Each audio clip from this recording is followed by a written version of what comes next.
Welcome back to the Reading Corner with Mrs. G. For more great stories, subscribe here. Today's story is Sam the Minuteman. This is a story that takes place over 200 years ago, before the United States of America was the United States of America. It was when we were still in colonial times, and we actually belonged to the country of England. A few years ago, my family and I had an opportunity to go visit Boston and the small towns of Lexington and Concord, where this story takes place. Listen and learn. Sam the Minuteman. About 200 years ago, a boy named Sam Brown lived with his parents on a farm in Lexington, Massachusetts, near Boston. At that time, America was not a country of its own. It belonged to England. The farm was small and the earth was rocky. Sam and his father did most of the outdoor work together. Sam's mother worked indoors. Everything they needed, they had to make or grow or cook for themselves. So here you can see his mother's at the spinning wheel. Not only did she have to make her own clothes, she had to make her own cloth. And here you see a butter churn where they had to work really hard to turn cream into butter. Once in Boston, Sam and his father saw the soldiers the British king had sent to keep order. The people were unhappy with the way things were being run. Sometimes they had riots. Some people hid guns and powder in case of trouble with the soldiers. They didn't like the soldiers much. They called them lobsterbacks because of their red coats.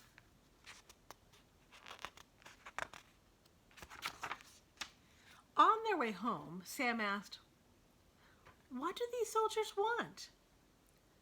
"They want to keep us from being too strong," his father said.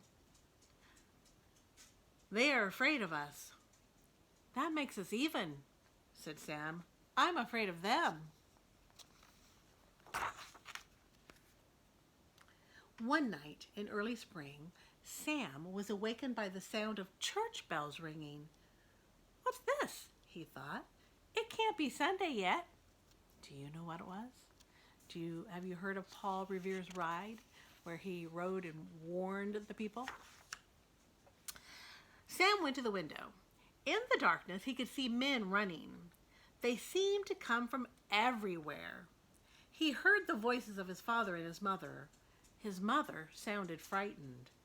Sam knew there was trouble. He dressed quickly and went downstairs. "What's going on?" he asked. "Go back to bed," his mother said.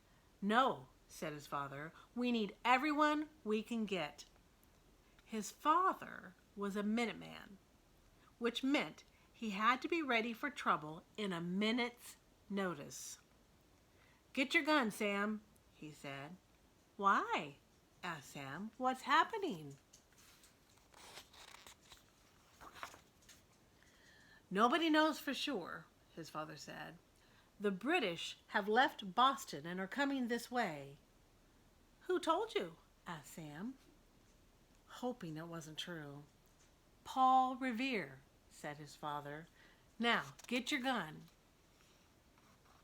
So, Sam got his gun and followed his father through the darkness to the village green. The bells were still ringing, and a drum was making a rattling noise. Sam felt cold and afraid.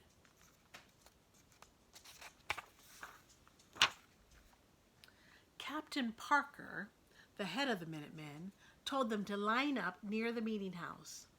Sam saw his friend John Allen. John looked the way Sam felt, which made Sam feel better. "Why are the British coming?" Sam asked.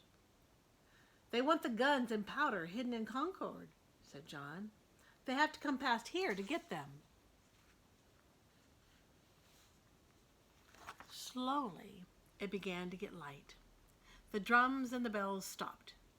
It was so quiet that Sam could hear the birds twittering in the trees. He could smell the apple blossoms and feel the wet dew on the grass. "Maybe they won't come after all," he said to John. "Maybe they'll go another way." "Maybe," said John, "but not likely." They were after those guns and powder. Then it was daylight, and the men began to relax. Some of them even yawned. Sam's father talked with friends. Sam and John played games with a knife in the grass. Sam wished he had eaten breakfast. Suddenly, John said, "Listen." They listened, and in the distance they could hear the sound of marching feet. Tramp, tramp, tramp, tramp, tramp, tramp, tramp, tramp, tramp, tramp, tramp, tramp, and then over the hill and past the tavern came the soldiers. They came on and on and on. Sam could see their red coats and the sun glinting on their bayonets. They looked like a bright river of red.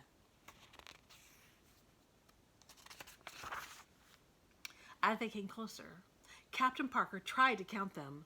There seemed to be 1,000, and he had only 80 Minutemen. "There are too many of them," he said. "We had better move away." "I'm all for that," said Sam. "I think I'll get on home." "Me too," said John. "There's nothing I can do here." Sam and John and their fathers and the other Minutemen began to move off. "I'll see you after breakfast," Sam said to John. Then he saw a British officer who was shouting and waving his sword. "I wonder what he wants," Sam said. "He told us to disperse," said John. "I'm dispersing as fast as I can," said Sam. "He doesn't need to shout." Then someone, somewhere, fired a gun. Bang! The troops began to shoot. Minutemen fell all around. "Sam!" John cried. "I'm hit!" John held his leg and fell down.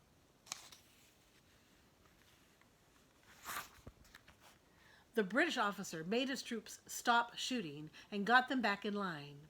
He marched them off toward Concord, leaving 8 dead Minutemen.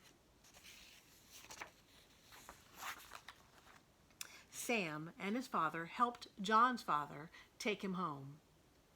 Sam felt he was having a bad dream. He saw John's mother crying as she put a bandage on his leg. "How's it feel?" Sam asked. "Not too good," said John.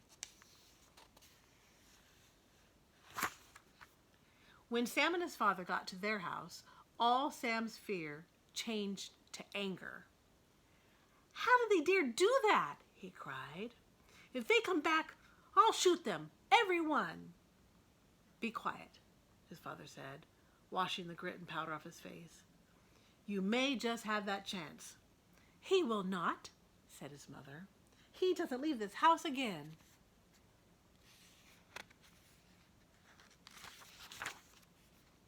Then the bells began to ring again. The troops were coming back. "Sam, you stay here," said his mother. But Sam had already grabbed his gun and ran outside. His father followed close behind. By now, more farmers had come from all around. They were shooting at the soldiers as they marched. They never got in close, but fired from behind rocks and trees. This worked better than meeting in the open.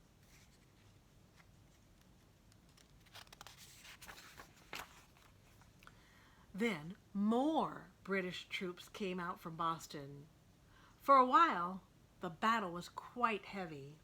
The British troops burned some houses, but their hearts weren't really into it. Soon, they headed back to Boston, followed on all sides by the farmers whose bullets buzzed about like bees.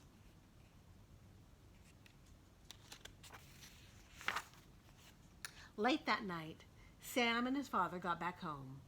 The rain was falling gently. "Where have you been?" Sam's mother asked. "I've been worried sick about you." But Sam was too tired to answer. All he wanted to do now was sleep. No one knew it then, but that day was the start of the American Revolution. The war lasted 8 years. At the end, America was a country on its own. But Sam didn't think of that. He thought of John and wondered how he was. And then he slept.